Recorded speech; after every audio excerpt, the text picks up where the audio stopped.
Hi, and welcome to another episode of pianoTV. So it's been a while since we've done a video on chords and talked about that. So I want to hop to the keyboard today and talk to you about the three most important chords that you can learn. Because I feel like the topic of chords can be maybe like a little bit overwhelming because there's so many different types of chords. Not only are there like all the chords that there are keys on the piano, there are different varieties of chords like majors and minors and major sevenths and minor sevenths and suspended fours and so on and so on. So what I wanted to do today is kind of simplify things and give you a starting point if you're just starting to learn chords by talking about the three most important chords. And not three chords in total. These are the three most important chords depending on what key you're in. So every single key, whether you're in the key of C, the key of G, has its own set of three chords that are really, really, really important. And I just want to clarify before we get into this isn't like my opinion on what the most important chords are. It's not like I look through them and I think these ones are good chords to talk about. These are like the general music theory consensus, like by analyzing data and whatever. These are the most important chords. With that said, let's get started. I was reading a really interesting blog post that analyzed 1,300 pop songs to figure out which chords were the most common. And I'll link this in the description bar as well and on the blog. But anyway, so when they are adjusted to all be in the same key, the first chord, the fourth chord, and the fifth chord are actually the most common chords that you hear in any pop song. And you can see there's a pretty steep drop off after the fourth chord here too. So I would say A minor, or like the minor six, which I'll write as just like a lowercase vi for six. This would be like the honorary fourth really main important chord. And there's so many pop songs that use just these four chords. And you'll notice from that point on, there's like a pretty steep decline in use of the other chords proportionally. This doesn't just apply to pop music either. You'd come across the same thing if you were analyzing classical music just as well. I think it's overall just a really common accepted music theory idea that the 1, 4, and 5 are your main pinnacle chords for the most part. So here's where the pentascales of the previous video come into play. If you know the first 5 notes of every key, then you can figure out the first, fourth, and fifth chords of every key. So for the time being, we're just going to talk about major keys, and later on in the video, we'll talk about minor keys. But anyway, in major keys, the first, fourth, and fifth chords here, these all represent major chords. So a good idea before we get in the thick of this is to just check out what the formula is for a major chord. So I just wrote out 1, 3, 5 because a major chord is formed from the first, third, and fifth note, and the first, third, and fifth represent a triad or a basic major chord in root position. So for example, C major chord would be C, skip D, and then E, skip F, and then a G. So it's just kind of built on triads, built on thirds. Now, as for the formula for a major chord, there are going to be 4 half steps between this first triad, and then there are going to be 3 half steps between the second 2 notes of the triad, and that's kind of our formula. But we'll hop to the keyboard and make sense of this. Just for the sake of demonstration, I want to pick a really weird key signature to mess around with. So I'm going to pick the key signature of A flat major. First of all, what are the 3 most important chords when we're playing an A flat? Well, we gotta first of all figure out what the 5 notes of A flat pentascale is. So, or are, was I plural? I don't know. I'm getting off track. So our A flat major pentascale, A flat, B flat, C, D flat, E flat. All right. So our first chord, which is the first chord, is going to be A flat. Our fourth chord, 1, 2, 3, 4, is going to be D flat, and our fifth chord, 1, 2, 3, 4, 5, would be E flat. So first of all, let's figure out chord number 1, A flat major. This is pretty easy because your hand is already in this position on the notes, ready to go. So here we go. 1, 3, 5, A flat, C, E flat. Okay? So if you want to just kind of like apply the formula to that, you can kind of see here's 1, 2, 3, 4 half steps. Here's 1, 2, 3 half steps between those triads. All right. So now let's move to the fourth chord, 1, 2, 3, 4. Let's figure out D flat major chord. So I'm going to anchor my thumb there. And remember, we need... Here's the chord. Sorry, I didn't mean to do that. I didn't mean to play it in advance. But anyway, I might as well work backwards from what I just did here. So we need our first note is a D flat. Then we hop up 4 semitones. 1, 2, 3, 4. Lands us on F. And then we hop up 3 semitones. 1, 2, 3. Lands us on A flat. So D flat, F, A flat. That's our D flat major chord. Okay, so 1, 2, 3, 4. we have to figure out our fifth chord now. So we are going to figure out an E flat major chord. So again, I'm gonna kind of anchor my thumb there. Let's plug this into the formula. I feel very mathematical. Okay, so 1, 2, 3, 4 semitones up from E flat is G, so that's our second note. 1, 2, 3 semitones up from G is B flat, and here we go, E flat major chord. So I want to show you how these chords sound in sequence. I'm just going to mess around with them a little bit here. So what I'm going to do, just so you know what I'm doing, is I'm going to play the bass notes 1, 4, 5 in my left hand, and I'm going to play the fleshed out chords in my right hand. And you can mix up the order, but I'm just going to keep it really simple. So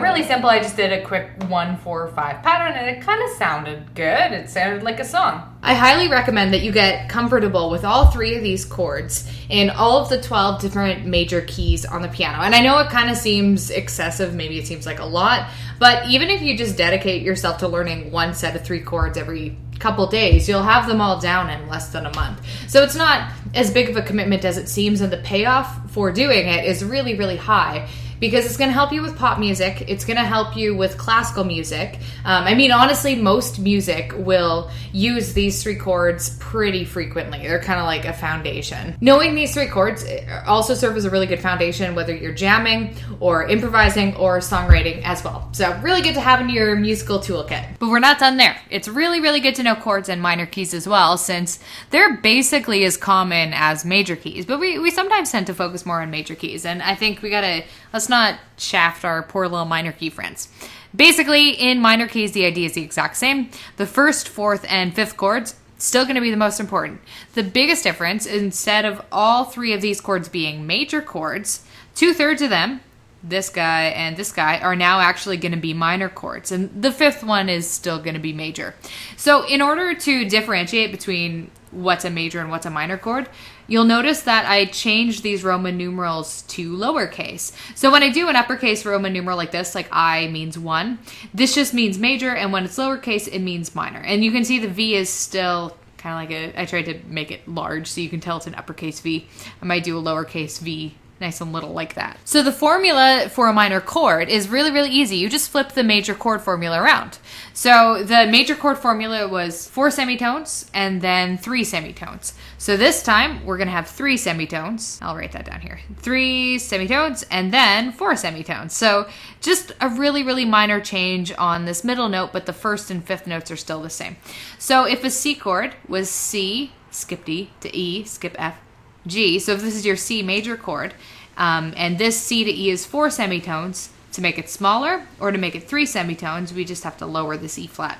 And now the distance between E flat and G is wider. It's the 4 semitones that we need it to be a minor chord. Okay, so let's look at the key of F minor. Again, I kind of just chose a random one that might not be like super intuitive to you.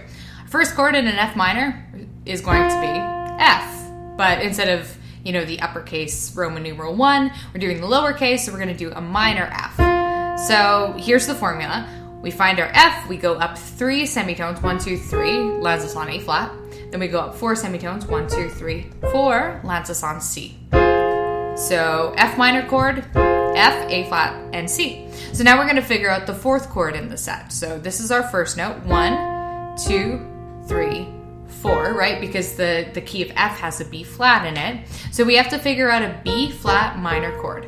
So I'm going to move my thumb here. This is our starting point. Go up 3 semitones, 1, 2, 3. All right.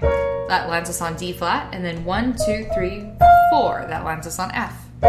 Here's a B flat minor. Okay. So chord 1, F minor. Chord 2, B flat minor. And now we got to figure out our 5th chord. 1, 2, 3, 4, 5. It's going to be a C chord. And remember, this is uppercase V. This is a major chord. And I could get into all the reasons why this is going to be a major chord when the other 2 are minor. It's a whole other thing. So just take my word for it. We're doing a C major chord. It'll sound good. A lot of songs do this. So this one we shouldn't even have to spend a lot of time on.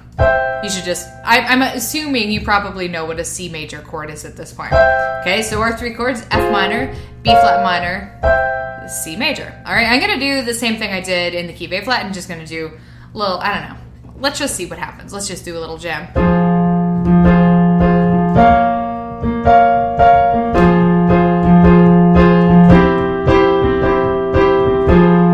So I just twisted that around a little bit. I did it a little bit out of order. I went 1, 4, 1, 5, okay? And you might have noticed that instead of doing a C chord in root position, I actually played like a different version of C chord. But anyway, that gives you an idea of what that sounds like. Just before we wrap up today's video, I just want to show you a practical application of this knowledge, because I promise it is something that you can apply to the songs you're learning.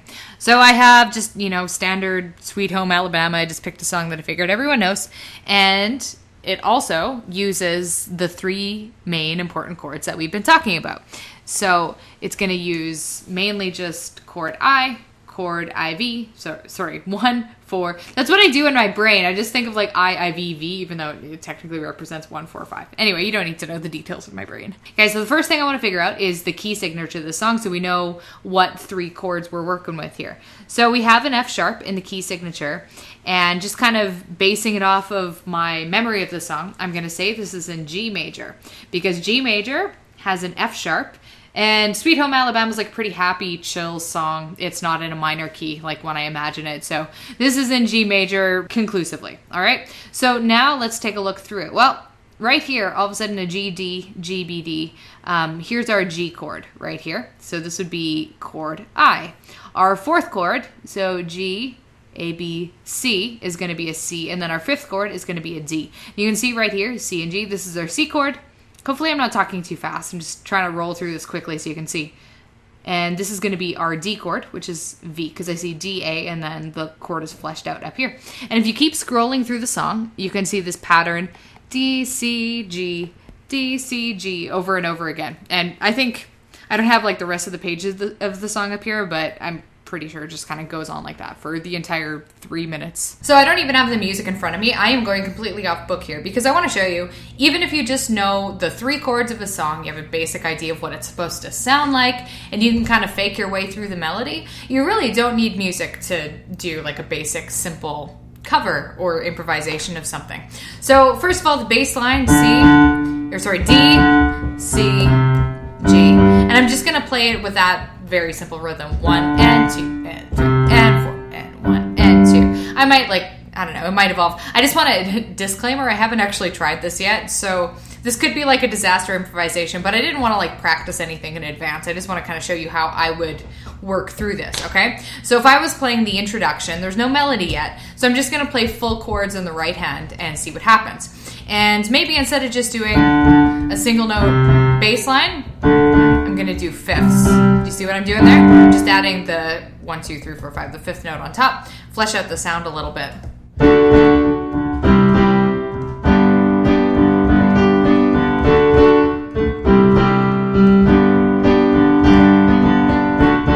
So really simple. I mean, it wasn't perfect. One thing you might have noticed that I did is when I got to the G chord, instead of just kind of sitting there jamming on G for a long time, I know there's a little instrumental fill in there. And I don't know, there's something like, I don't know what it is. So instead of playing it exactly the way it is, I just kind of made something up based on the G chord.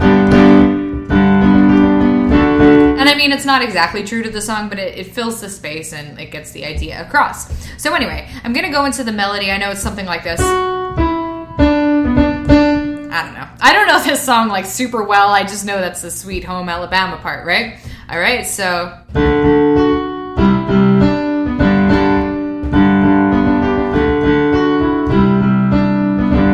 Okay, so really simple. If I wanted to flesh out that right hand, I might fill in the chord a little bit. So instead of just doing a single note, I might go.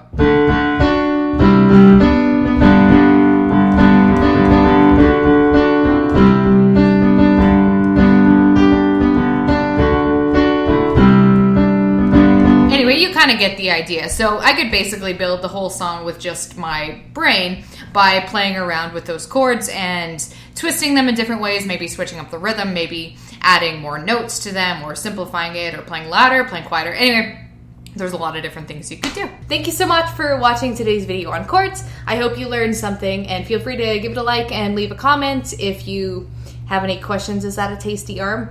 And I will catch you guys next time. Say goodbye to the nice people. Meow, meow.